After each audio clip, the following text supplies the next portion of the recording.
umat pilihan Tuhan, sebagai sosok penerang, sebagaimana Tuhan berkehendak atas hidup kita, supaya kita menjadi kapidian emas yang memancarkan kemuliaan Tuhan secara sempurna atas gelapnya zaman. Saudara yang terkasih dalam Tuhan, kita perlu terus memahami apa yang menjadi kebenaran firman Tuhan. Kita buka Injil Yohanes pasal 8. Injil Yohanes pasal 8. Injil Yohanes pasal 8. Kita akan baca ayat pertama. Injil Yohanes pasal 8. Baca ayat yang saya maksud ayat 12. Injil Yohanes pasal 8 ayat 12.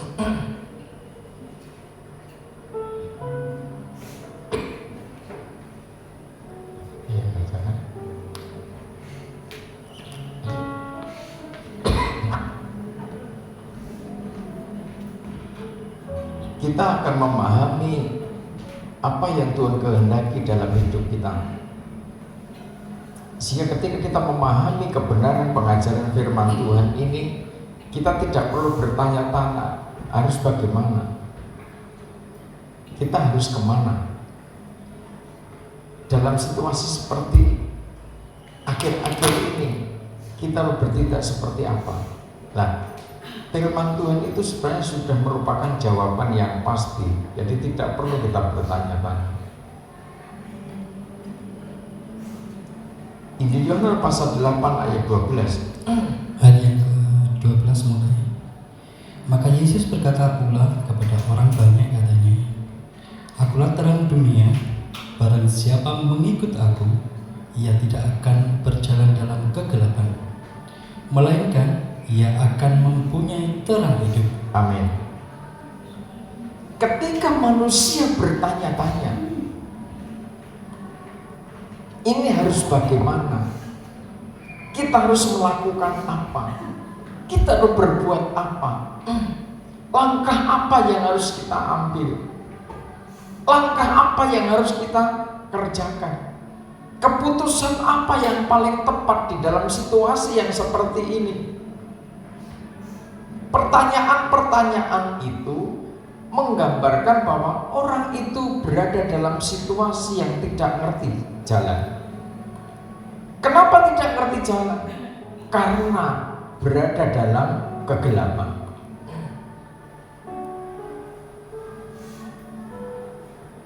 Kalau cahaya terang itu ada di dalam hidup kita, terang itu menerangi, terang itu mengalahkan kegelapan. Sehingga ketika kita menerima sang terang itu, kita juga mempunyai terang hidup. Ketika kita hidup di dalam terang, maka kita ngerti jalan keluar, ngerti bertindak dengan tepat, ngerti berbicara dengan tepat, mengambil keputusan dengan tepat, bertindak dengan tepat dan benar. Karena apa? Jalan yang buntu itu sudah diterangi oleh Tuhan. Kalau terang Tuhan sudah menerangi, oh itu jalannya buntu. Jalan yang terbuka juga diterangi oleh Tuhan. Ikuti jalan yang terbuka itu.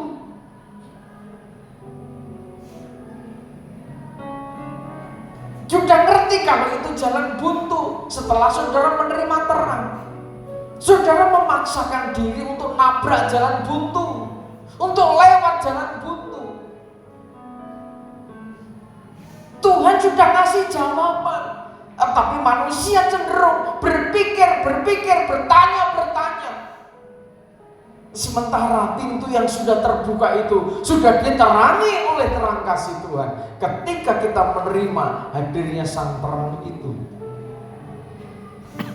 Nah, hal-hal yang menghambat hadirnya sang terang ini yang harus kita perangi. Tugas kita sekarang begitu. Hal-hal yang menghambat, hal-hal yang menyumbat hadirnya sang terang itu datang dari diri kita sendiri. Tuhan sudah menata sedemikian rupa hidup kita. Jadi kalau ada orang menyalahkan Tuhan, ini orang yang terlalu bodoh dan terlalu berani. Berani ngeyel sama Tuhan yang mencipta debu menjadi manusia, yang bersosok manusia, yang dipinjami ilmu kerajaan Allah, manusia yang dipinjami hikmat marifat, masih bisa ngeyel. Ketika jalan itu sebenarnya sudah ditata oleh Tuhan, tetapi manusia menjadi menderita, manusia menjadi susah, manusia menjadi terhambat perjalanan hidupnya. Karena apa? Manusia banyak berdalih. Hidup itu harus belajar peka. Sehingga ketika kita peka, maka persoalan itu bisa teratasi dengan baik, dengan tenang. 24 jam hari Kamis yang lalu saya ke Jogja karena keperluan survei dan meeting persiapan acara akhir tahun. 24 jam. Begitu acara selesai saya langsung pulang. Tepat sampai rumah itu jam 3 kurang, setengah 3 pagi.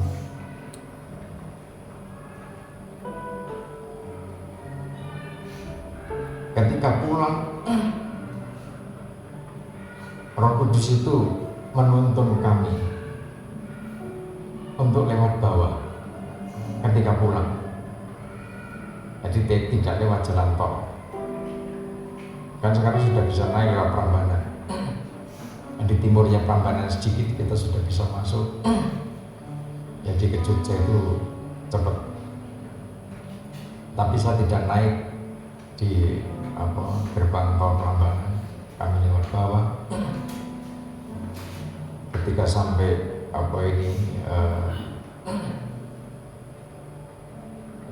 Kartosuro, maka kami cari tempat yang biasa dulu kami pakai untuk transit. Kami mandi di situ.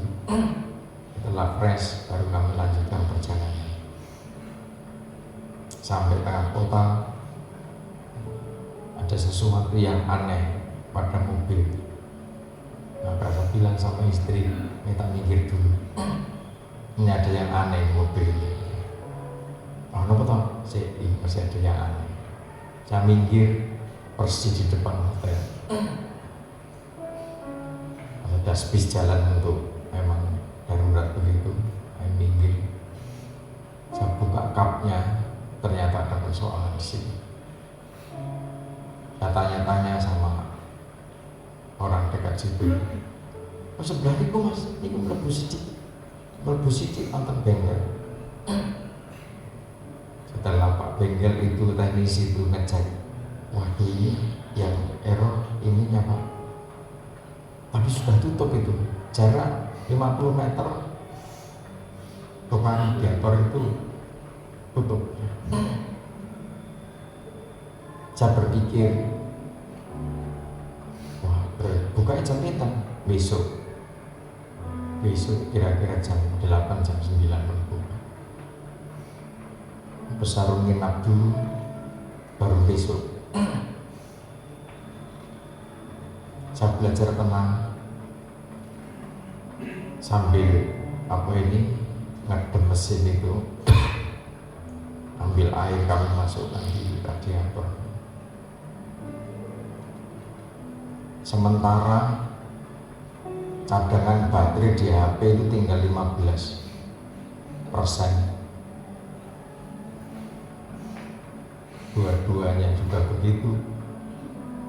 Terus saya cepat, saya masuk ke Google, tukang radiator terdekat, keluar, rata-rata tutup jam 5, setengah 6, jam 5. Waktu itu jam hampir setengah 6.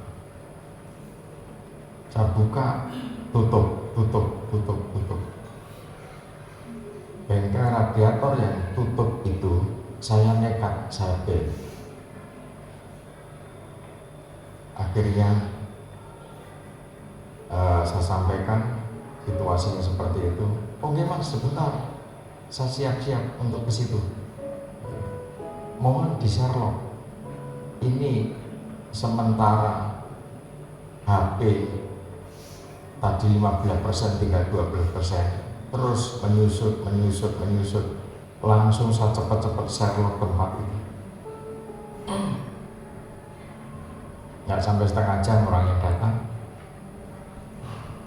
Wah ini setelah dicek sana sini, wah nek kula buka tempat mboten sakit. Ini kedah bongkar ini dan sebagainya, harus ini dan itu. Ya terus didiptoten bengkel kula. Tapi mboten. Paling 5 menit 6 menit sampai. 2,5 kilo. Tapi sakit apa? Sakit. Padahal dia sudah tutup sebenarnya. Akhirnya air yang kami masukkan radiator, ya, mas ngikuti saya. 5 menit nyampe rumahnya. Ya bengkelnya, ya rumahnya di sini. Ini kira-kira 2-3 jam bongkar pasangnya nanti selesai. Tepat apa yang dia katakan, 2-3 jam itu selesai. Malam ya. Jadi jam 9 malam lebih 15 menit itu sudah selesai.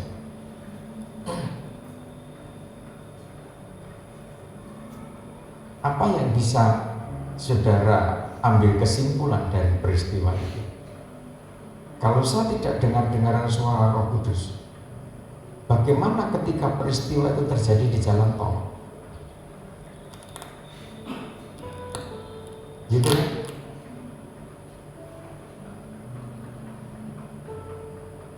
Apa saya tidak nunggu petugas jalan tol bawa towing di tengah horo-horo begitu? Kita tahu jalan tol Jogja Solo itu, Solo Mojokerto kan seperti itu, di tengah persawahan jauh dari kampung itu kan. Kalau saya tidak mendengar suara Roh Kudus, peristiwa itu pasti terjadi di jalan tol, alias mobilku mogok di jalan tol.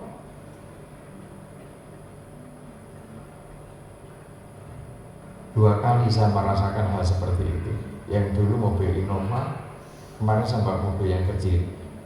Yang dulu mobil Innova, saya juga begitu. Hambaku lewat bawah, jangan naik tol, lewat bawah. Saya pakai waktu itu pakai Google Map,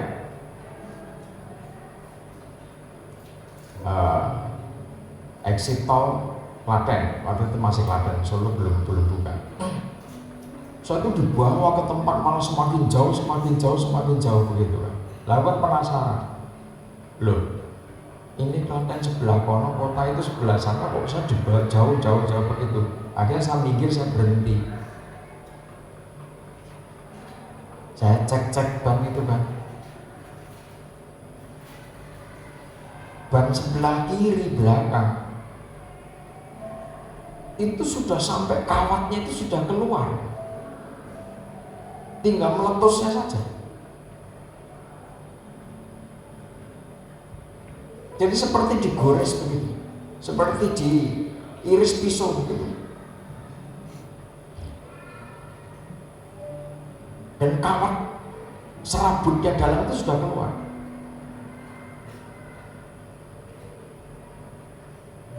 Kalau itu di tol pasti meledak,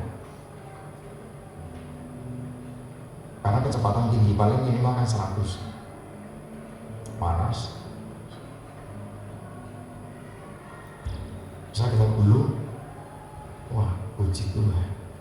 ini tuh maksudnya saya suruh lewat bawah. Akhirnya saya minggir sedikit lah, kita pinggirkan, aman di bawah tempat yang teduh. Saya baru ganti ban, baru lanjutkan kembali. Akhirnya saya balik ke posisi yang benar. Saya setel Google Map-nya benar, tidak seperti yang awal. Kemarin betul-betul pas dekat bengkel, saya bertanya, ada tukang radiator saja kok ya tutup. Saya belajar tenang, saya klik tempat itu. Oke mas, sebentar, saya ke situ. Maaf, dengan Pak siapa? Saya Pak Broto. Ini Pak, lo tunggu. Betul, diselesaikan. Anak itu di rumah, tapi kalau capek pulangnya besok saja, nginap aja, cari penginapan. Saya nunda-nunda waktu nggak bisa. Banyak hal yang harus saya kerjakan. Makanya pulang pergi 24 jam saya harus sampai rumah lagi. Saudara, perlunya hati kita diterangi oleh Tuhan. Perlunya hati kita, pikiran kita, jiwa kita dikuasai oleh Roh Kudus. Jika ada sesuatu bisa teratasi, oh ini maksudnya Tuhan. Kalau kita ngotot, enak-enakan, ya sudah langsung naik dari Prambanan, sudah full sampai ke Mojokerto, enak. Tinggal ngatur, kalau ngantuk ya berhenti di rest area. Kalau tidak ngantuk ya lanjut, kan gitu aja, tanpa hambatan. Kalau saudara biasa naik tol tanpa hambatan. Sementara saudara bandingkan lewat bawah, lewat jalan provinsi yang kadang macet, jalan paling maksimal 60, 70, 60, 70, capek. Untuk efektif, efisien waktu, ya baliknya naik tol. Tapi itu tadi, kalau mobilnya tidak fit, atau sekalipun mobil fit, kita tidak ngerti. Aman toh aman, tapi kan kita tidak ngerti jeroannya.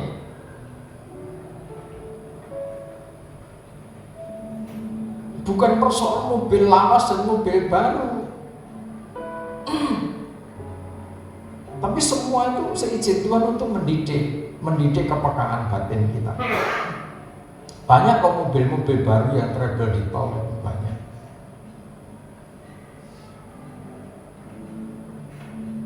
Ada saja peristiwa di tol. Di daerah mana Nganjuk atau mana kemarin itu, truk bawa cat itu, nggak tahu itu, yang satu mobil box itu masuk ke sawah, yang ini guling di tengah jalan tol di sisi. Catnya yang maurat-marit sini, yang pecah.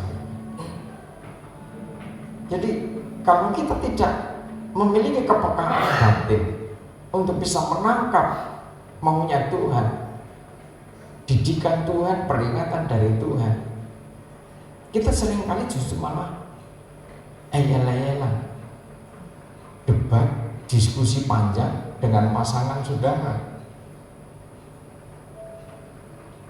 Enaknya tol, enak lewat bawah, ngirit gitu. Lewat bawah kan ngirit, hanya tunggu bensin kok. Kalau sudah naik tol, maka tiket tol pulang pergi itu lebih banyak ketimbang BBM yang saudara beli. Jogja Mojokerto itu harga tiket tol dengan harga BBM mahal tolnya. Saya apa? Tak coba-coba naik lewat sini habis berapa? Kalau full Mojokerto Jogja habis berapa? Kalau turunnya di sana habis berapa? Saya sampai apa? Sehingga ada orang tanya, saya bisa jawab. Sebab itu ini bicara soal kepekaan batin dan kebersamaan. Kalau pergi bareng-bareng enak, kalau sendirian Karena enak itu memang kalau rombongan itu bareng-bareng. Bareng-bareng itu artinya jaraknya tidak usah jauh-jauh. Tidak usah jauh-jauh. Sehingga kalau ada apa-apa, mandek ya mandek bareng, gitu kan? Kan lebih enak begitu. Kalau nek dewean tidak rombongan, udah jelas sendirian kok mau rombongan sama siapa. Jadi lain kali kalau rombongan lebih baik iring-iringan begitu, supaya ketika terjadi sesuatu kita tidak mengharapkan sesuatu terjadi, tetapi berjaga itu perlu, sehingga satu sama lain saling melengkapi. Mobil sekarang kan tidak seperti mobil dulu. Mobil tua itu ya puji Tuhan aman dan kuat dan tidak neko-neko. Mobil dulu itu simple. Mobil sekarang ada sedikit yang error harus begini, ada tanda begini, tanda begitu, harus di-scan dan lain sebagainya. Bengkelnya itu bilang, Pak, mobil jenengan itu rotok terganggu sarafnya,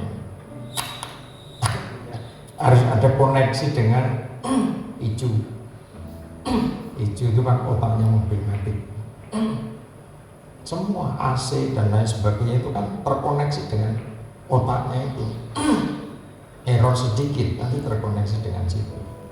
Ini ketika dibuka programnya, oh memang errornya di sini tinggal benahi. Ada enaknya, tapi tidak enaknya. Kalau mogok nggak bisa ditarik kecuali di bawah tahun, kan gitu mobil matic itu. Jadi plus minusnya ada. Saudara, kembali pada ketika Tuhan mengatakan akulah terang dunia, barang siapa mengikut aku, ia tidak akan berjalan dalam kegelapan, melainkan ia akan mempunyai hidup yang diterangi kasih Tuhan. Kita masih ingat Tuhan adalah roh. Di mana ada roh Allah, di situ ada kemerdekaan. Bagaimana untuk mencapai satu tatanan kehidupan supaya kita mempunyai hidup yang terang? Nah, minggu lalu saya sampaikan bagaimana kita hidup di dalam pelayanan imam besar.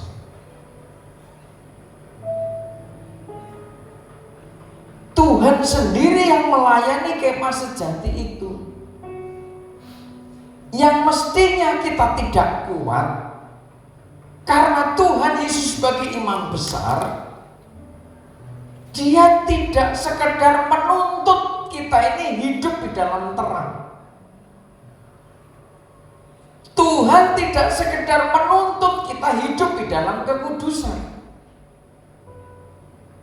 tetapi Dia sebagai imam besar memberikan sarana kekuatan. Di balik pengampunan atas segala dosa-dosa kita, maka kita dikuatkan, kita ditopang, kita ditegakkan. Ini loh istimewanya Tuhan sebagai imam besar di dalam hidup kita. Jadi Dia tidak sekedar menuntut kita hidup kudus, tetapi bagaimana caranya hidup kudus itu Tuhan kasih sarananya supaya kita kuat. Maka Dia memberikan kekuatan supaya kita mampu mengikuti jalannya, maka kita diberi kemampuan. Bukan kita cari kemampuan, tidak bisa. Tidak bisa manusia cari kekuatan, tidak bisa manusia cari kuasa, tidak bisa.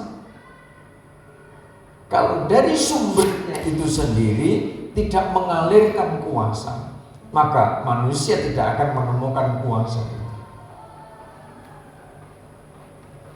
Nah, bagaimana hidup kita, ketika kita menerima, ketika kita mengikuti Dia, sesaat kita itu diampuni segala dosa-dosa kita.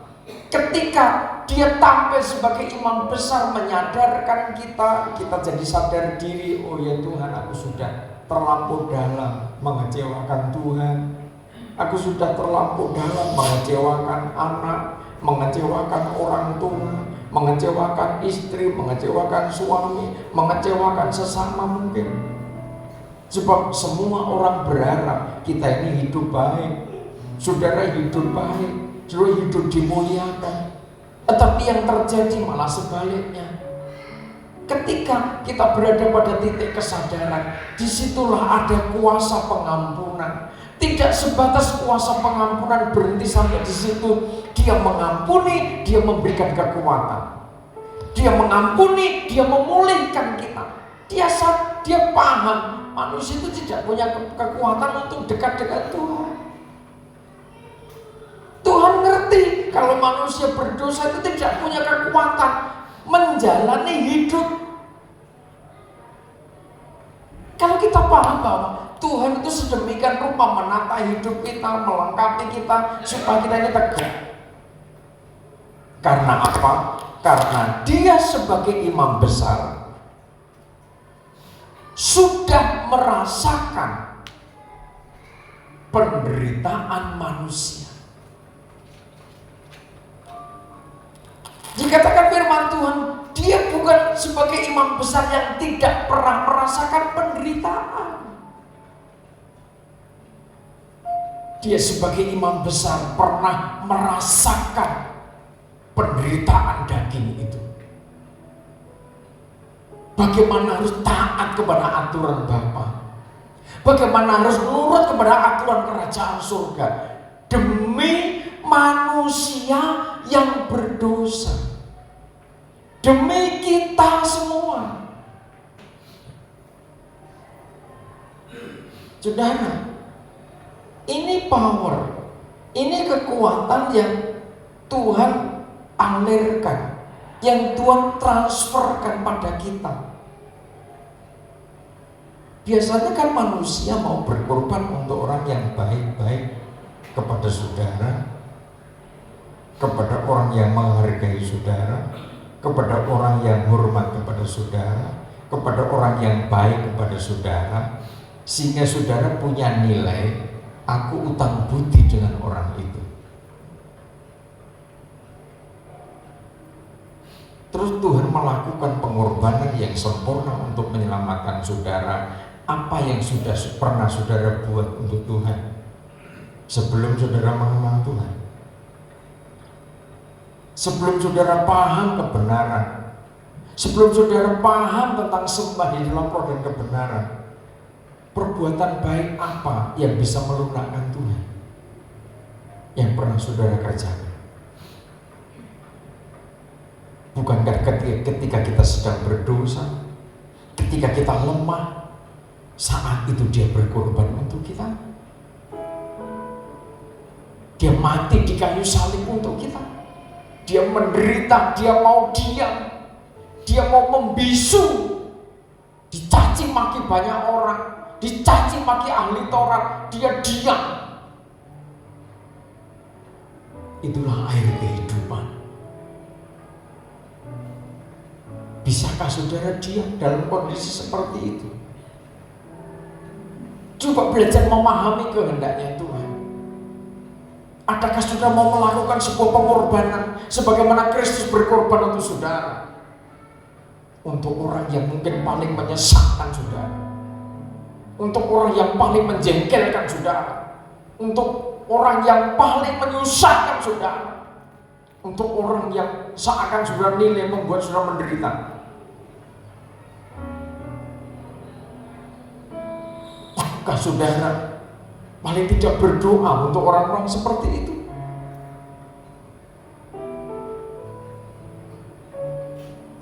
Atau justru saudara menghindar terus, menyebut namanya pun sudah tidak mungkin, melihat mukanya saja tidak mungkin.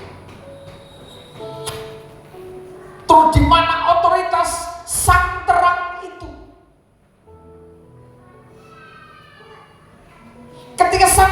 itu kita terima. Kita mengikuti jalannya. Kenapa kita mengikuti jalannya? Dia adalah sumber energi dari sang terang itu.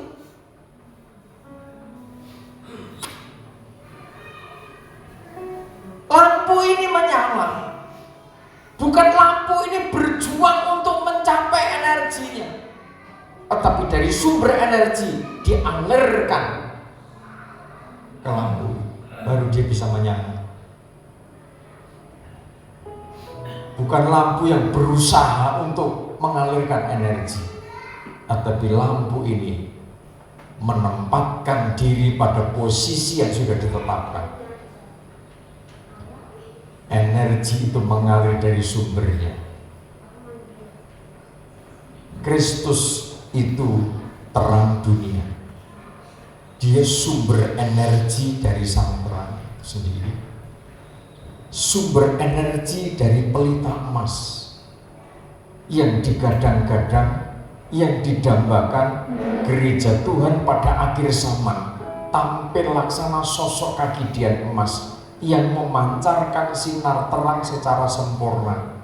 Nah, untuk memancarkan sinar terang secara sempurna, maka barang siapa mengikuti aku, dia tidak akan berjalan dalam kegelapan.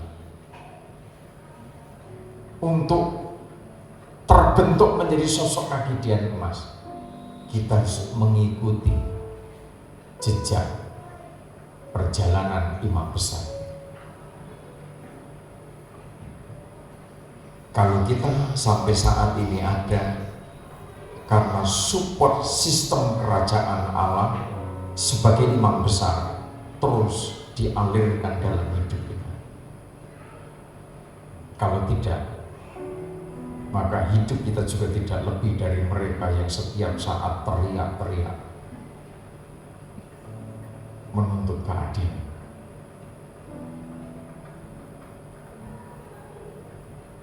Bicara keadilan, bicara kemerdekaan. Apakah kemerdekaan dan keadilan sosial itu sudah sampai kepada saudara? Nanti sebagian besar persen pasti menjawab belum sampai. Biarlah keadilan itu Tuhan sendiri yang menciptakan. Manusia-manusia yang menghambat keadilan itu menjadi targetnya Tuhan.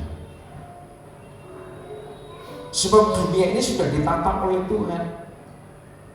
Dengan perbedaan demi perbedaan yang ada itu, Tuhan punya rancangan supaya saling memperhatikan satu sama lain sebenarnya, bukan saling merusak. Tidak ada manusia di bumi ini yang sempurna. Semua sedang berjalan menuju kesempurnaan. Kesempurnaan sistemnya masing-masing. Jangan dipandang rata sama. Kesempurnaan kerja sistem kerangka tentunya berbeda dengan kesempurnaan dari sistem pencernaan. Mungkin masing-masing kan dikata saat bicara doktrin. Sistem kerangka itu punya doktrin sendiri, benar. Sistem otot punya doktrin sendiri, benar. Sistem pernapasan ada doktrin sendiri, benar. Tetapi doktrin-doktrin itu tidak menjadikan sistem-sistem tubuh manusia itu menjadi egois. Justru doktrin itu untuk memfokuskan kinerja dari sistem itu sendiri. Ketika sistem itu bekerja secara fokus, hasilnya maksimal. Maksimal untuk memberkati sistem yang lain.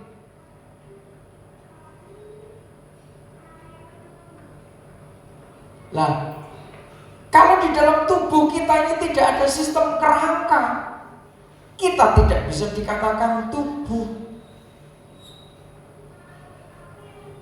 Binatang apa yang tidak punya tulang? Atau punya tapi sedikit banget? Apa? Ada yang tidak punya tulang?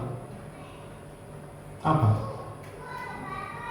Ubur-ubur itu punya kerangka yang seperti apa ini? Tidak punya tulang itu, tidak punya kerangka. Nyaris tidak kelihatan kalau di air keruh gitu, apalagi di air jernih, nyaris sama. Dia apa ini transparan. Ada yang modelnya seperti itu, ubur-ubur itu. Nah, manusia itu bisa seperti ini karena ada sistem kerangka. Dari sini ini sudah ada tulangnya. Bisa tertata sedemikian rupa. Coba ini jari-jari tidak ada keterlibatan sistem kerangka. Ya tidak seperti ini kan. Jadi kiwir-kiwir.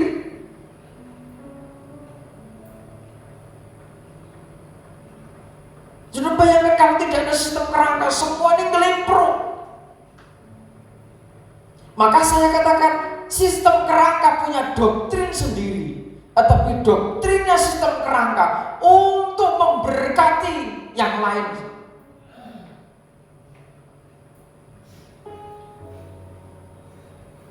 Jadi makanya saya melihat perbedaan dalam sudut pandang teologi satu sama lain, di dalam menerjemahkan, di dalam menafsirkan kebenaran firman Tuhan. Ada yang begitu, ada yang sibuk bagaimana bisa menemukan tanggal berapa Tuhan datang, tahun berapa Tuhan datang. Dia sibuk penelitian itu. Monggo silakan. Silakan. Tapi jangan anggap kalau ada orang lain tidak menerima pendapat penelitianmu, jangan dibenci dong. Buktikan aja tanggal tahun-tahun yang keluar itu terjadi tidak. Kalau belum, kami bisa ambil intisarinya. Paling tidak kita hidup dipersiapkan untuk menerima pelayanan imam besar.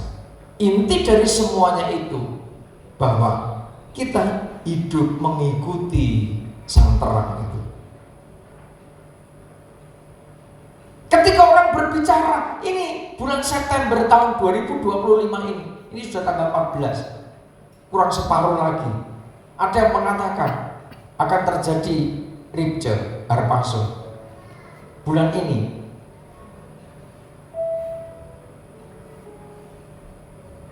Saya ditanya orang, Pak Yara percaya tidak? Ditunggu aja sampai akhir bulan ini, terjadi tidak?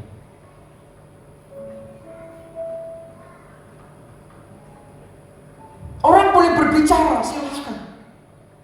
Bebas sekarang mau ngomong apa saja. Tetapi kalau kita fokus kepada kebenaran firman Tuhan, sumber energi yang sesungguhnya, sudah tidak akan kecewa, sudah tidak akan tersesat.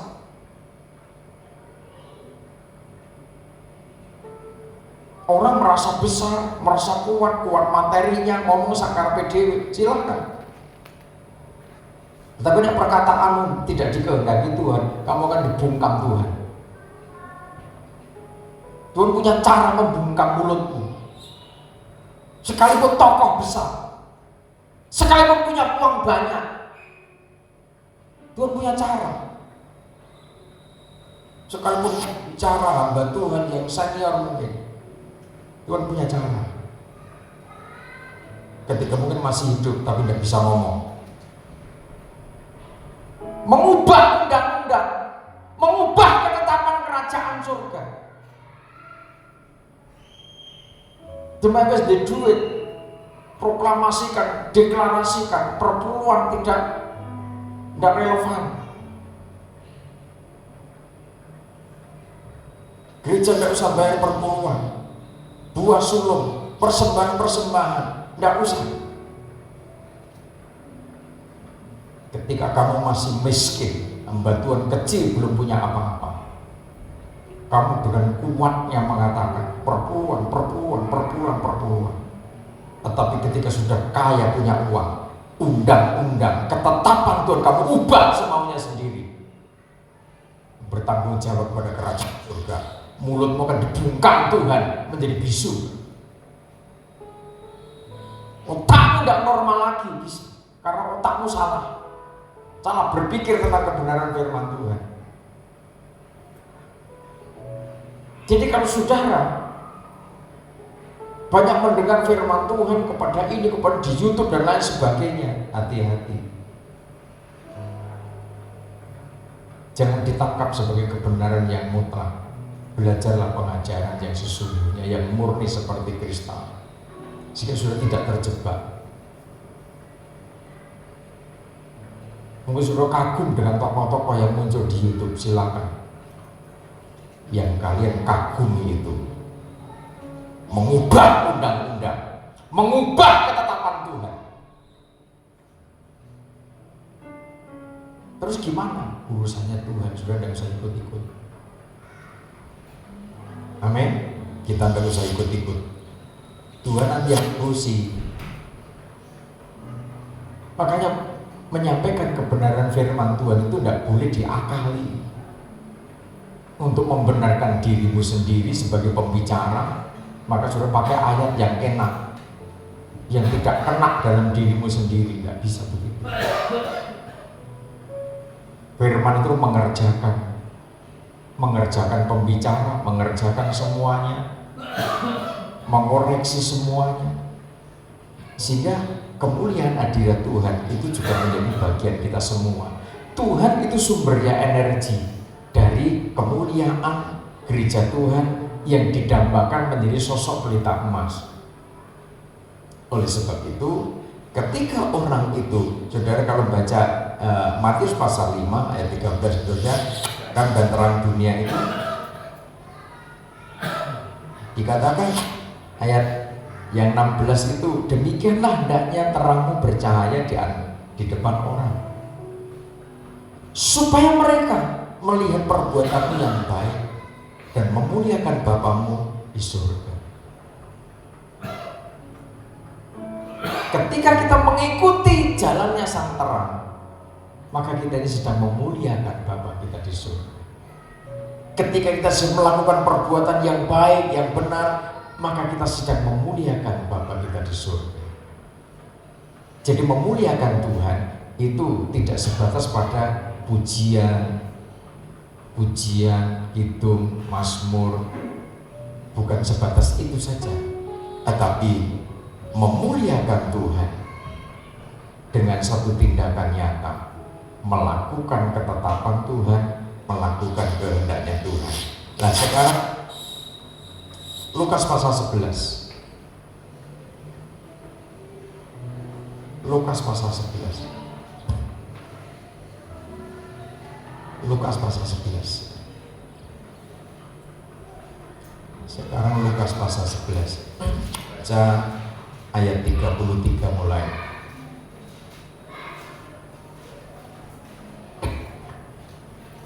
Lukas pasal 11 ayat 33. Ayat yang ke-33.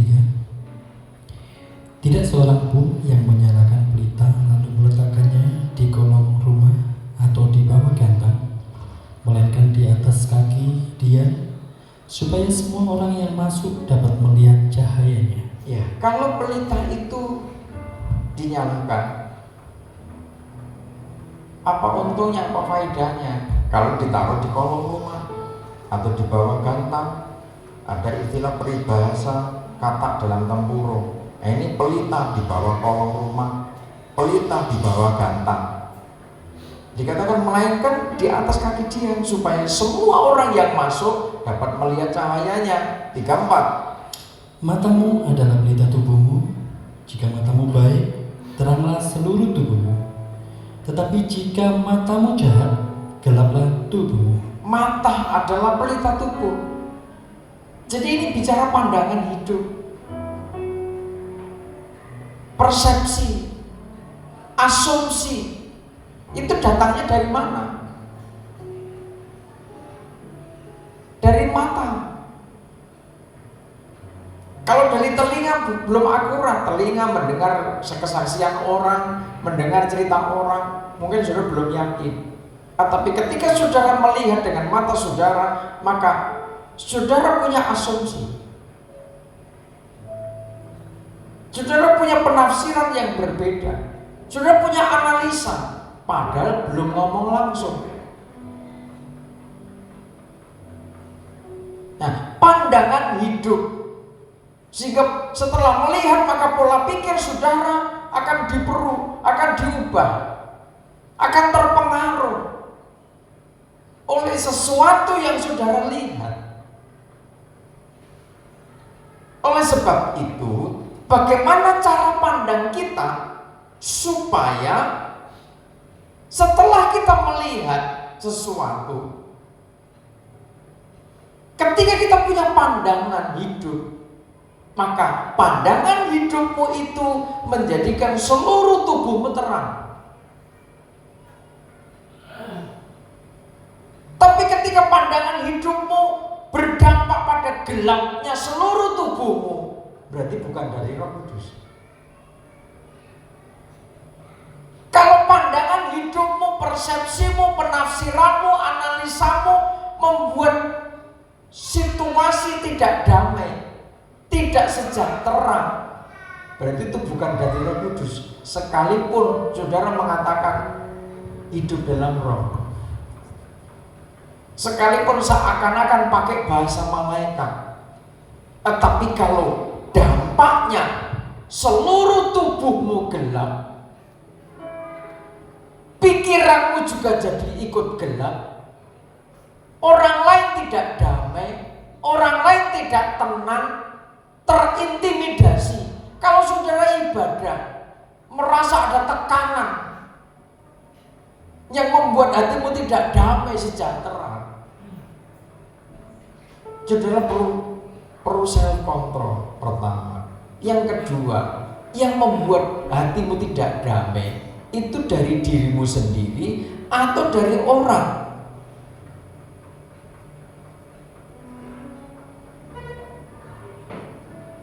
Umpama ibadah pakai acara kesurupan setan, selalu yang dinantikan adalah mesti ada yang nubuat, sebelum nubuat maka ada kesurupan setan dulu. Damai enggak saudara? Habis nyanyi-nyanyi geblak langsung setan yang masuk di situ. Damai enggak saudara?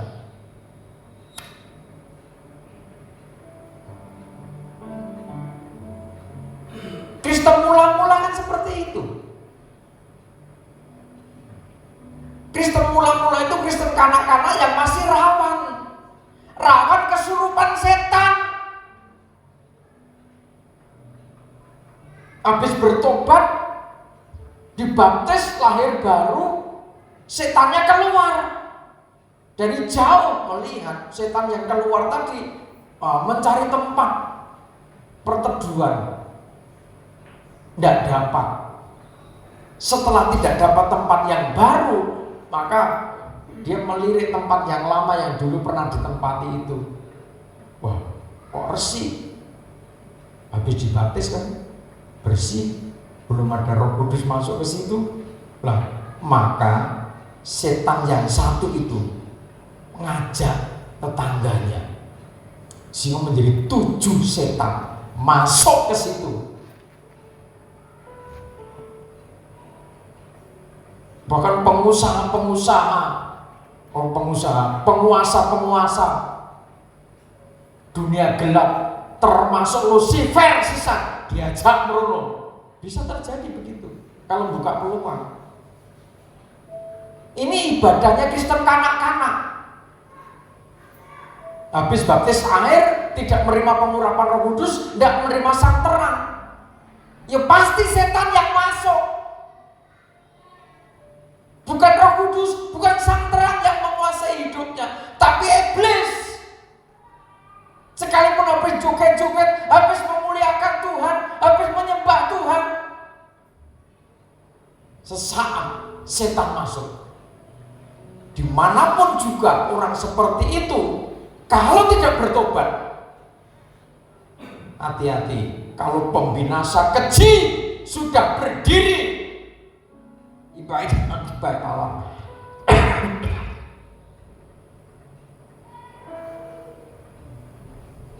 Hati-hati. Ini hampir sama.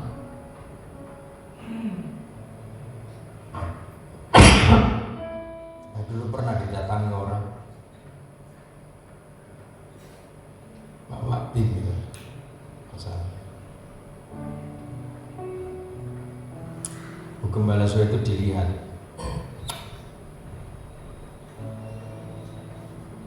Dilihat punggungnya, lihat tangannya.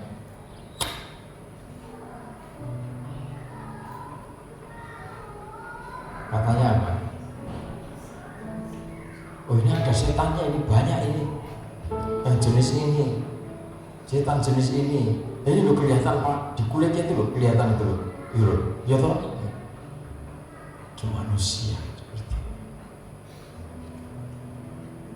Ya bahasanya orang Jogja itu naik miso ya Pak, asam.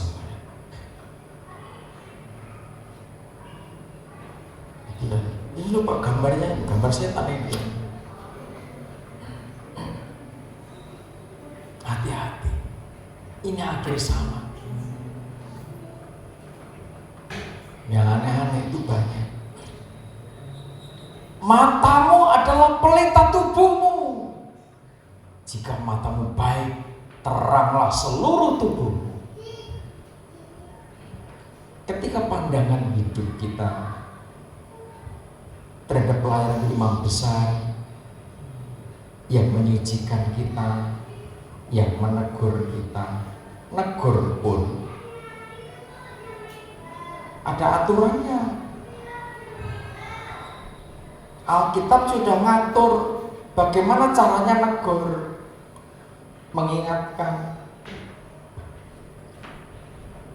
Kalau di dalam kumpulan umat Tuhan, tanpa menyebut itu umum.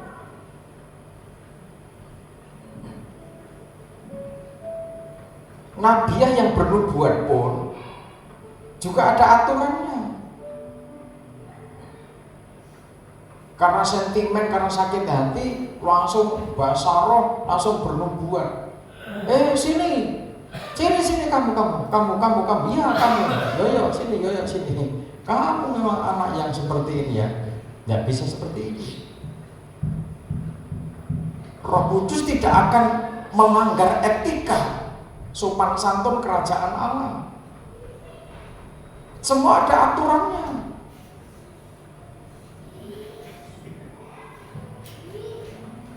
Firman Tuhan menegur kita, menyucikan kita, mengoreksi kita.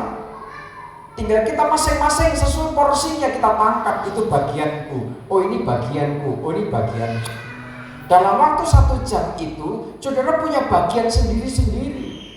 Persoalannya yang satu terjawab mungkin di bagian menit sekian, detik kesekian. Masing-masing ada bagiannya. Kalau urgent banget, ada mungkin dipanggil dengan saksi.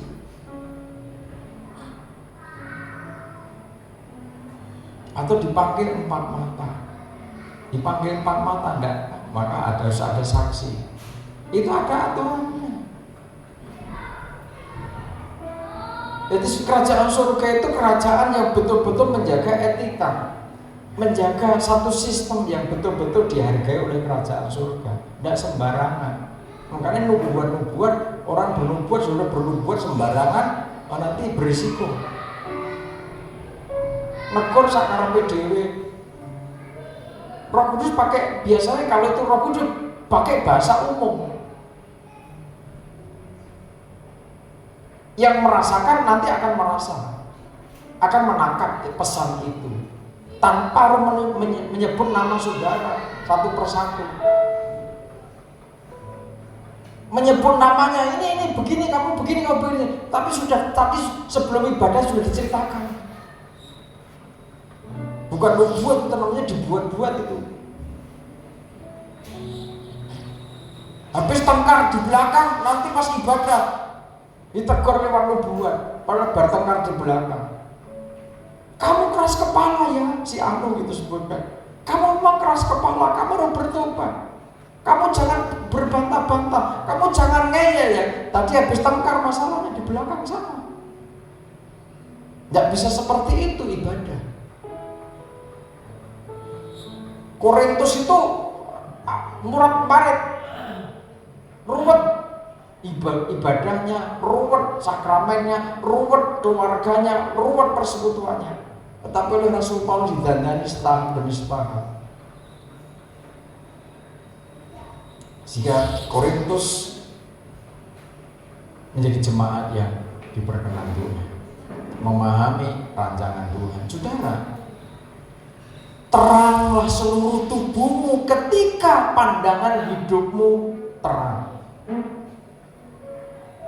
Jadi makanya ini penting, melihat sesuatu itu harus dengan sang terang, dengan pandangan Roh Kudus, dengan pandangan Tuhan. Lah kalau kita melihat orang lain dengan pandangan manusia darah daging, saudara tiap hari menjadi manusia yang kecewa. Iya orang. Jangan kau lihat orang lain, tetanggamu dan sebagainya, delok anakmu dewi. Nek pandanganmu melihat anakmu, melihat kondisi anakmu hanya dengan pandangan, pikiran, perasaan manusia seutuhnya, anakmu kan belum bisa seperti yang kalian harapkan toh. Anak-anakmu kan belum seperti yang saudara dambakan. Maka pandanganmu supaya tidak kecewa, pandanganmu supaya tetap kudus dan positif. Ada istilah positif thinking, positif speaking, ngomong yang positif, berpikir yang positif, bertindak nanti pasti positif. Kita sudah tidak kecewa karena pandanganmu terang. Oh iya, anak-anak lagi berproses.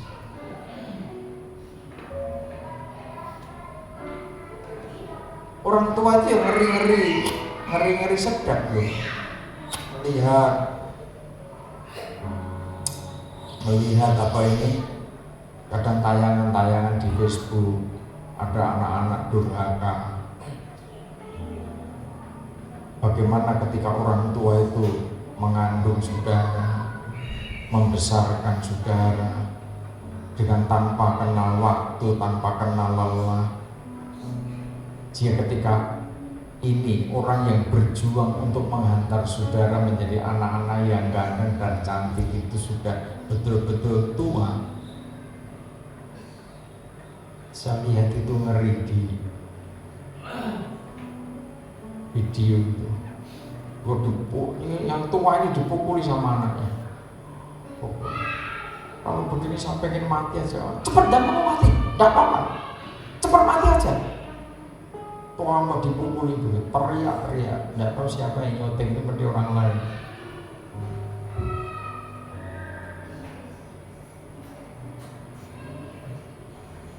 Anak yang disayang, anak yang dirawat, anak yang betul-betul didambakan. Orang tua punya pikiran kemandirian, aku tidak mau merepoti anak. Tetapi kalau Tuhan izinkan menua, siapa yang ngeramut saudara?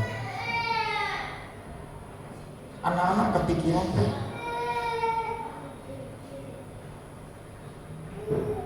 Papa mamamu ngerawat mulai dari saudara dalam kandungan sampai lahir, pipis saja belum bisa membersihkan sendiri, BAB belum bisa bersihkan sendiri. Siapa yang bersihkan?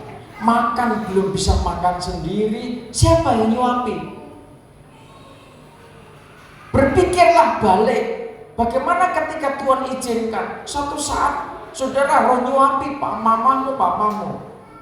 Kepikiran enggak? Kepikiran enggak? Bagaimana roh ngeramut? Kalau memang Tuhan izinkan begitu.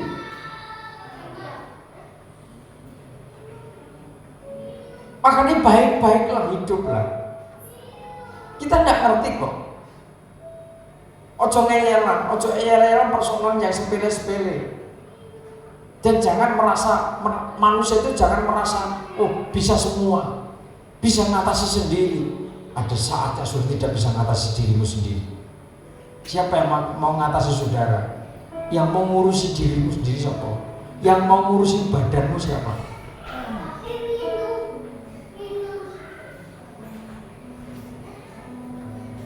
Saya itu di pastor itu selalu katakan pelajaran yang sangat mahal dan sangat baik, pelajaran tentang membangun kesatuan.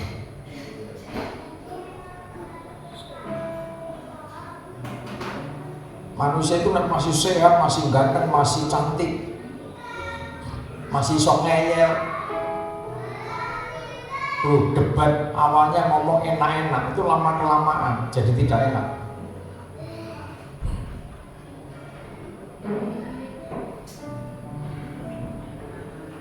Jangan sampai kita ini dididik Tuhan dengan cara yang kasar.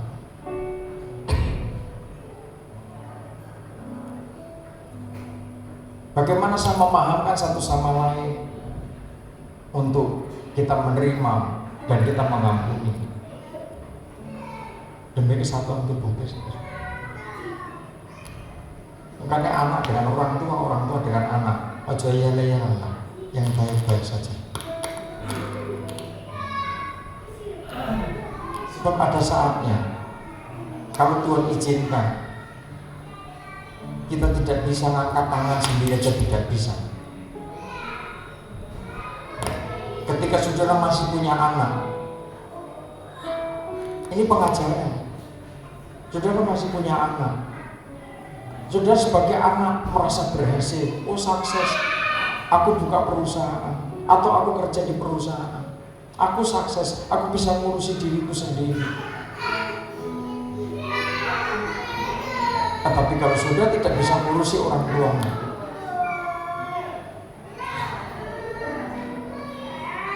masa lanjutnya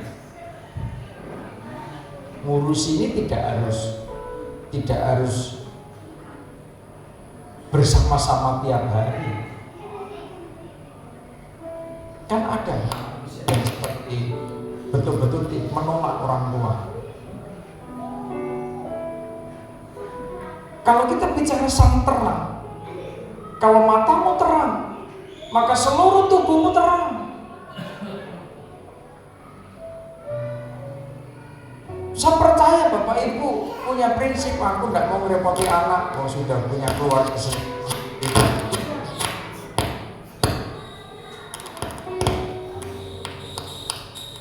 Gimana yang anggap?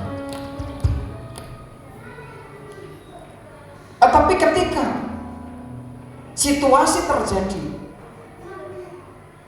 saudara sebagai anak melihat orang tuamu, maaf, ngangkat tangan tidak mampu, apakah saudara tetap gelap mata, tidak mau melihat, tidak mau melakukan sesuatu? Kejadian-kejadian yang bisa katakan, saya pakai kata mengenaskan, tragis, itu terjadi. Ada hamba-hamba Tuhan yang secara spesifik mengurusi lansia. Saya juga sangat mengapresiasi, sangat menghormati hamba Tuhan yang sangat empati dengan lansia. Terlalu mulia Tuhan taruh dalam hatimu, terlalu mulia Tuhan taruh pikiran dalam hati hamba Tuhan yang mau ngurusi lansia.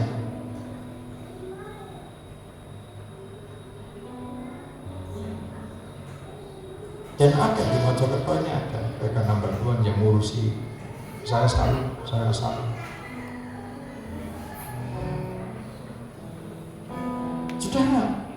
kita punya pandangan yang terang. Bagaimana kita memperhatikan rancangan Tuhan itu? Mulai dari hal-hal yang kelihatannya itu di sekitar kita, mulai dari sekitar kita. Nanti akan merasakan pancaran sang terang itu. Ayat 35 Lukas 11 tadi. Karena itu perhatikanlah supaya terang yang ada padamu jangan menjadi kegelapan. Ya, 36. Jika seluruh tubuhmu terang dan tidak ada bagian yang gelap, maka seluruhnya akan terang, sama seperti apabila pelita menerangi engkau dengan cahayanya. Amin. Perhatikan supaya terang yang ada padamu jangan menjadi gelap. Ayatnya, jangan padamkan roh. Ketika Roh Kudus sudah mengalir menguasai hidupmu, jangan padamkan roh itu. Jaga baik-baik, jaga sikap, jaga pikiran, jaga hati, jaga perasaan. Sehingga sensitivitas kita adalah sensitif untuk mendengar suara roh. Apa yang harus kita kerjakan? Kadang-kala menjadi orang tua itu juga sensitif, ya kan? Nanti bisa juga merasa tidak diperhatikan anak. Makanya saya tekankan anak-anak Tuhan, keluarga-keluarga muda, adakan pertemuan-pertemuan. Saudara sibuk, ya. Kita semua punya anak, kita semua punya cucu, rata-rata sudah begitu. Ada saatnya penyangkalan diri, bagaimana membangun kolaborasi, bagaimana membangun kebersamaan itu. Sehingga jangan orang tua juga disalahkan, oh bapak sensitif, oh perasaan. Ya memang orang tua punya perasaan. Orang tua terlalu low perasaan banget, apa-apa dirasa-rasanya. Ya bocah-bocah sange sibuknya kok ya saya kira gatene aku blas. Nyokok ora gelem pamit kerja kok ya ora gelem. Ya. Enggak usah begitu. Jadi orang tua miliki pandangan mata yang terang juga. Jika nanti keduanya ketemu, anak juga sudah berkreativitas, orang tua juga tentunya sesuai porsinya. Kita tidak bisa seperti dulu lagi. Pak Den tidak bisa seperti dulu lagi. Kita harus terima itu. Betul, mau tidak mau kita harus terima itu.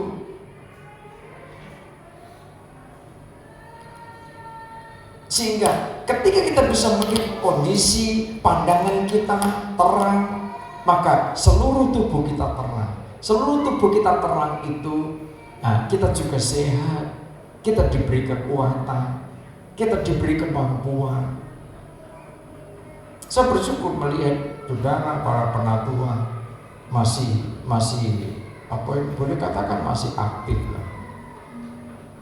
Bisa melihat anak cucu, bisa melihat sedemikian rupa.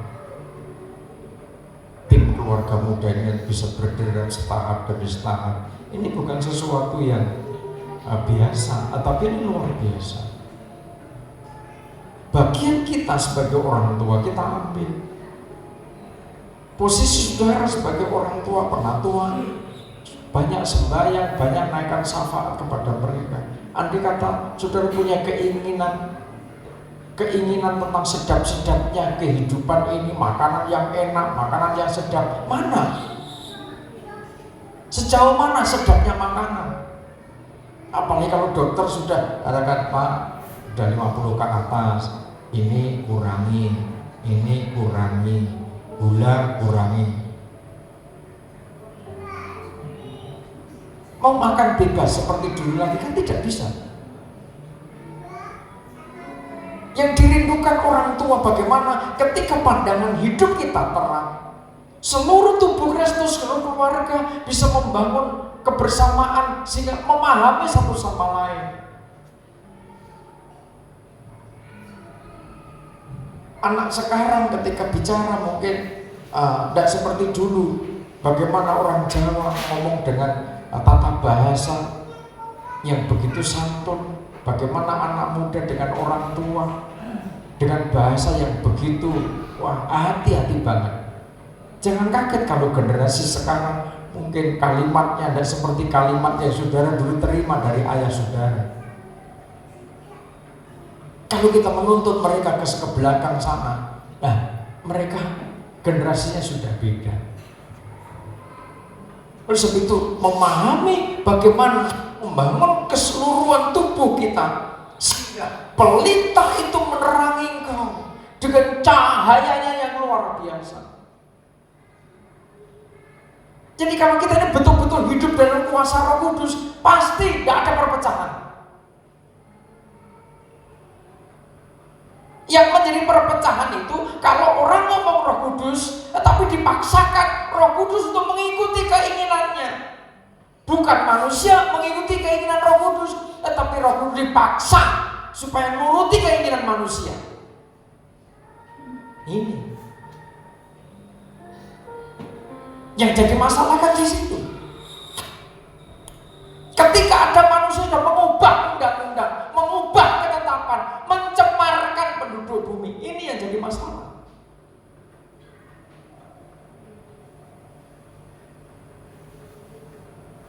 Sehingga tidak damai.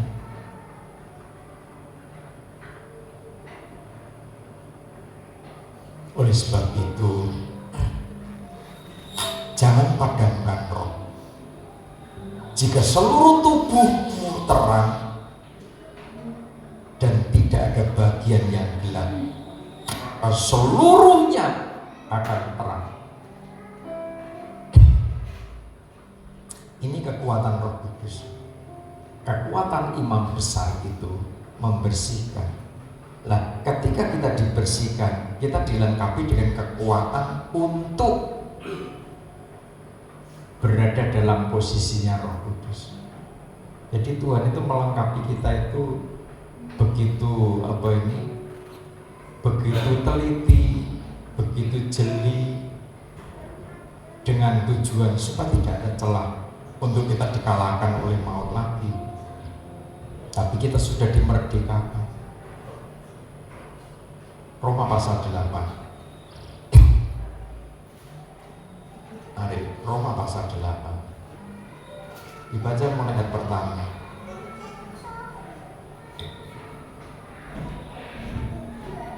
Roma pasal 8 mulai ayat pertama. Mulai yang pertama. Demikian sekarang tidak ada penghukuman bagi mereka yang ada di dalam Kristus Yesus. Hidup oleh Roh itu tidak ada penghukuman bagi yang ada di dalam Kristus. Ayat 2. Roh yang memberi hidup telah memerdekakan kamu dalam Kristus dari hukum dosa dan hukum maut. Ya, Roh Kudus itu memerdekakan, membebaskan kita dari tekanan maut. Oleh sebab itu ketika ada mungkin kutuk, sumpah serapah, sudah dinilai tidak nurut, dinilai tidak taat, harus tunduk pada spirit, bukan oleh spirit, tunduk pada spirit manusia. Suruh disumpahi, suruh dikutuk. Ketika orang mengutuk, maka seiring kutukan itu, maka iblis berusaha mengerjakan sesuai kutukan itu. Nah, bagaimana supaya sumpah serapah, kutuk itu tidak kena pada kita? Hiduplah di dalam Roh Kudus. Amin. Kalau kita hidup di dalam terang firman Tuhan, hidup di dalam terang Roh Kudus yang sumber energinya jelas, yaitu Kristus sendiri, kegelapan tidak bisa tembus, saudara. Jadi kalau dikutuki orang, disumpahi orang, hiduplah ngikuti kehendaknya Roh. Jangan sampai ada peluang untuk iblis menteror saudara.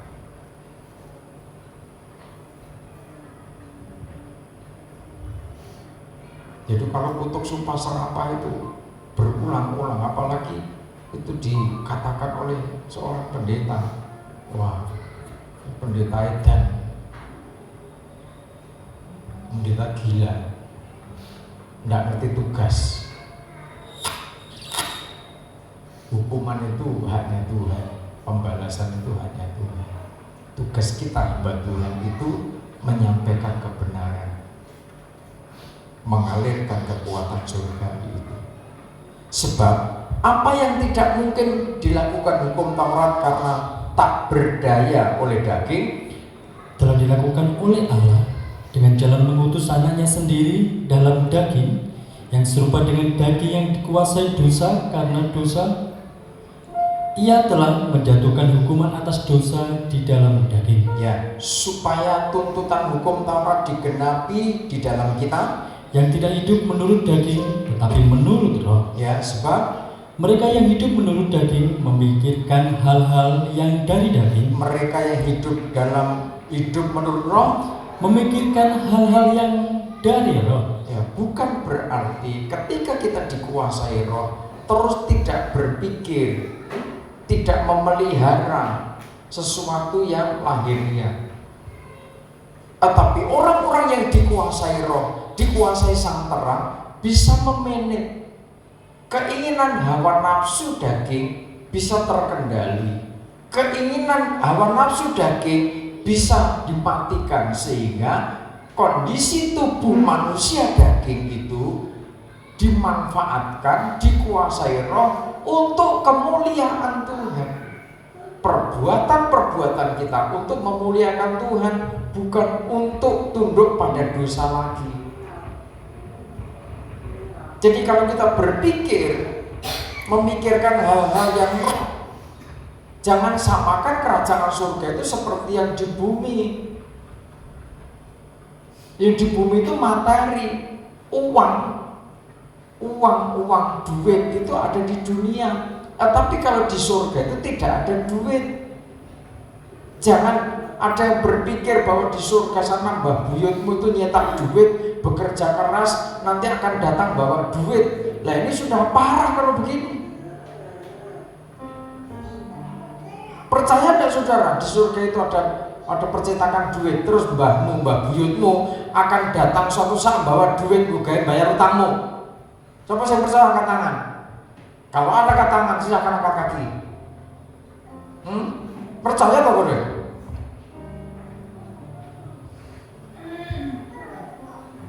Sakti-saktinya mbah buyutmu tidak mungkin datang bawa duit untuk saudara bayar utang. Nah, geger dunia ini. Yang begitu caranya berpikir. Darah daging tidak masuk dalam kerajaan Allah, tidak mendapat bagian dalam kerajaan Allah. Jadi tidak ada di surga bekerja cari duit, tidak ada.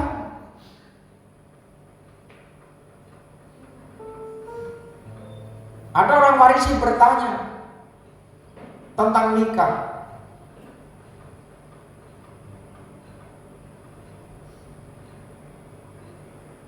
Setelah istrinya meninggal, dia nikah lagi. Rupanya begitu kan, dalam ceritanya begitu.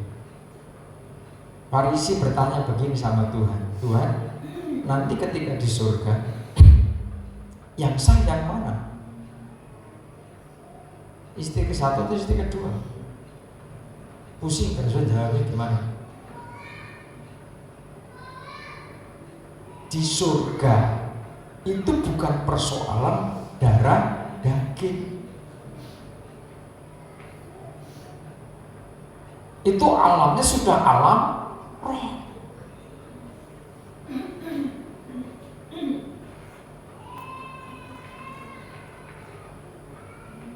Kalau di sana masih ada suami istri lagi, sekarang yang iki ngomong goblok-goblokan ya. Sekarang suami atau istri sudah berangkat ke sana. Apa saudara tidak pernah berpikir di sana nikah lagi enggak ya? Kok enggak tanya begitu? Jangan-jangan di sana sudah nikah.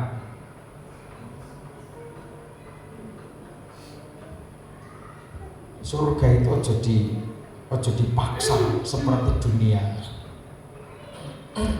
Sekalipun ada orang bersaksi, saya pernah ke sana, saya sudah beli kaplingan di sana, saya sudah nanti bagiannya ini seperti ini, seperti ini.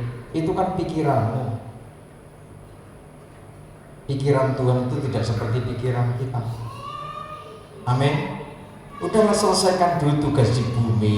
Soal kerajaan surga itu sudah diatur oleh kerajaan surga. Yang penting itu kemuliaan. Amin. Tidak usah terbayang-bayang nanti bagiannya sebelah ndi ya. Kaplinganku piye ya caranya. Padahal di sana harus bayar katanya. Semakin banyak bayarannya, maka semakin bagus tempat kita di sana.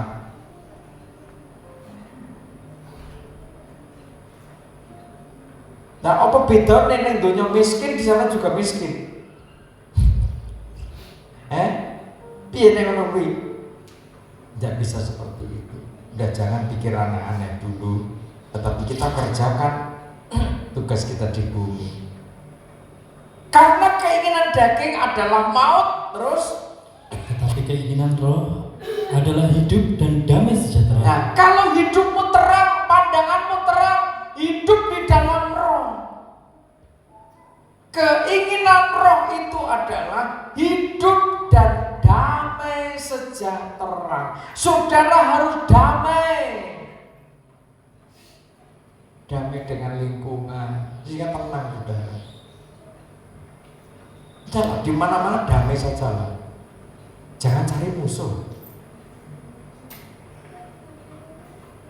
Dengan orang tua damai. Dengan siapa saja damai. Kalau saudara dengan siapa saja damai, betul hidupmu itu dipenuhi keinginan roh. Sebab untuk itu saudara dipilih Tuhan. Bukan menciptakan kerusuhan, tetapi saudara hidup dipilih Tuhan untuk menciptakan kehidupan yang sejahtera, kehidupan yang damai. Sebab keinginan daging adalah perseteruan terhadap Allah, karena ia tidak takluk kepada hukum Allah. ya. Hal ini memang tidak mungkin baginya. Terus, Mereka yang hidup dalam daging tidak mungkin berkenan kepada Allah, tetapi kamu tidak hidup dalam daging, melainkan dalam roh. jika memang roh Allah diam di dalam kamu. Tetapi jika orang tidak memilih roh Kristus, ia bukan milik Kristus. Ya, bagian kita memiliki rohnya Kristus. Karena dia melayani hidup kita sebagai imam besar, kita diperlengkapi dengan rohnya Kristus.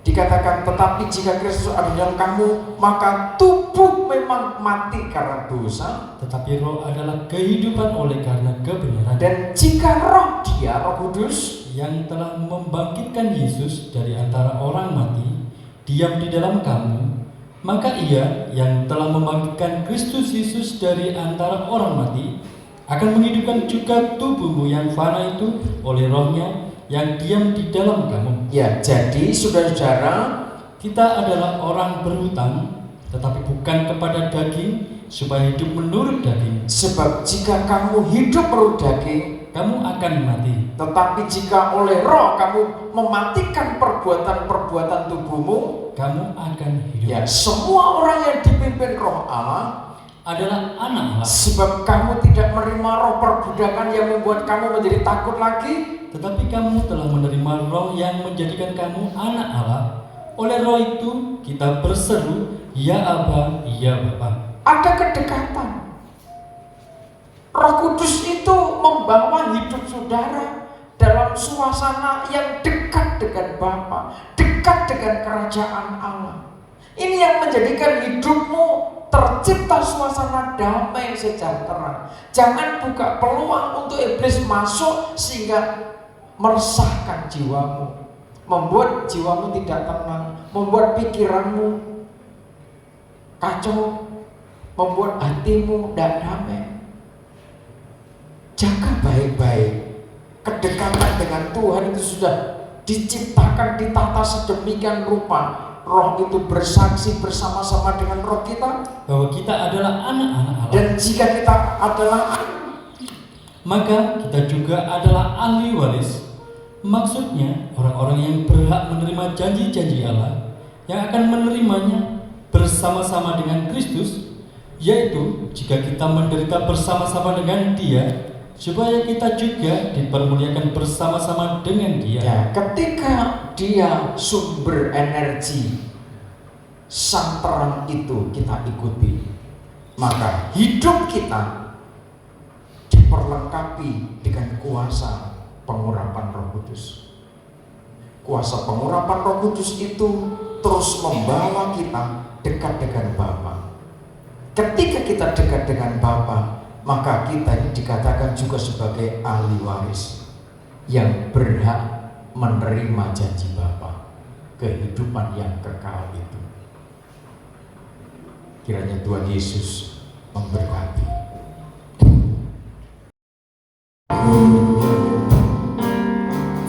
Menghiasi hati dan jiwa,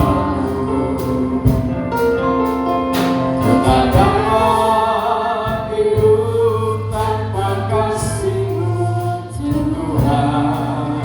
Pegangan aku sepanjang jalanku. Oh, kasih Yesus mengalir dalam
Dia menghiasi hati dan jiwamu dengan kuasanya.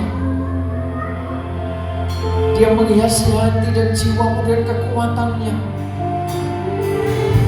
Dia menghiasi hati dan jiwamu dengan karunia-karunia roh yang dahsyat. Untuk hidupmu bertumbuh, bercahaya, menjadi terang bagi banyak jiwa-jiwa, menjadi terang bagi gelapnya zaman ini.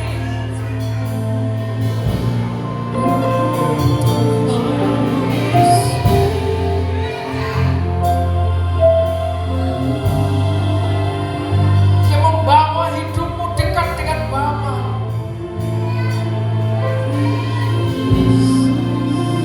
Sang pemilik harta kekayaan yang sempurna itu.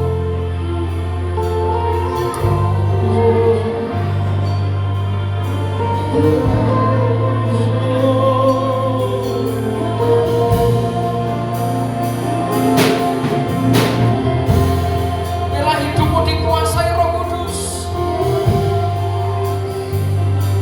yang laksana air kehidupan yang tidak pernah kering mengalir menguasai sampai seluruh sel-sel tubuhmu, sampai seluruh sistem tubuhmu dikuasai Roh Kudus. Yesus.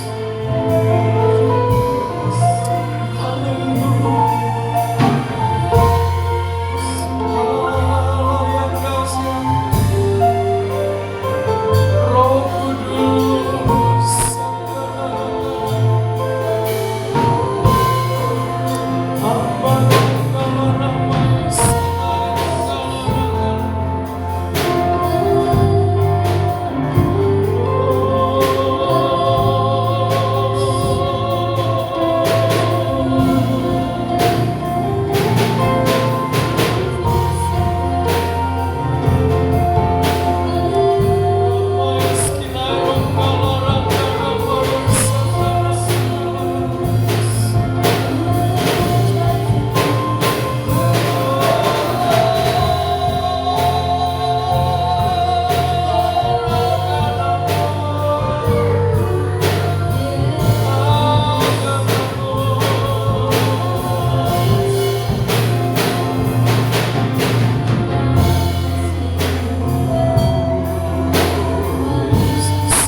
kasih Kristus. Yesus, Tuhan pulihkan umat yang lemah, dipulihkan oleh Tuhan. Yang sakit, yang mengalami kelemahan fisik, dalam nama Yesus Tuhan mengampuni. Kuasa darah-Mu menyucikan, kuasa salib-Mu memulihkan.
Memberkati para hamba-Mu, memberkati seluruh umat-Mu yang Tuhan dambakan menjadi sosok kaki dian emas pada akhir zaman.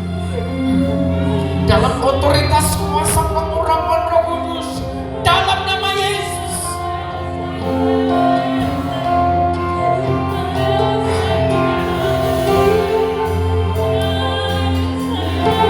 Dalam nama Yesus.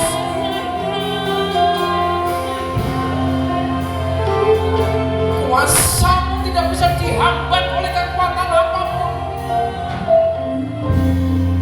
Kuasa yang memulihkan, kuasa yang membangkitkan umat-Mu, bergerak bersama langkah kakinya Tuhan. Yesus, Yesus, Roh Kudus, Roh Kudus,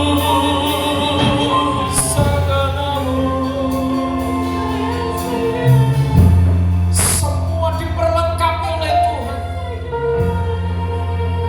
sebagaimana janji Tuhan. Dari anak-anak-Mu, dari para teruna, semua dilengkapi dengan kuasa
bangsa kami Indonesia, memberkati para pemimpin bangsa ini.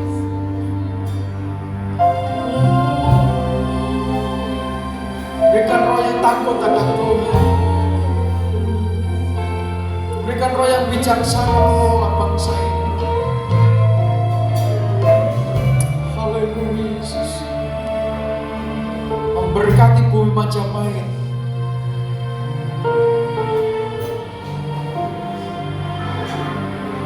para pejabat yang Tuhan percaya, segenap Forkopimda Raya, kota kabupaten semua diberkati Tuhan. Sehingga bumi Majapahit tercipta suasana yang harmoni, suasana yang tenang, suasana yang damai, suasana yang rukun. Kemuliaan hadirat Tuhan berlimpah di tengah-tengah kami. Terima kasih Bapa.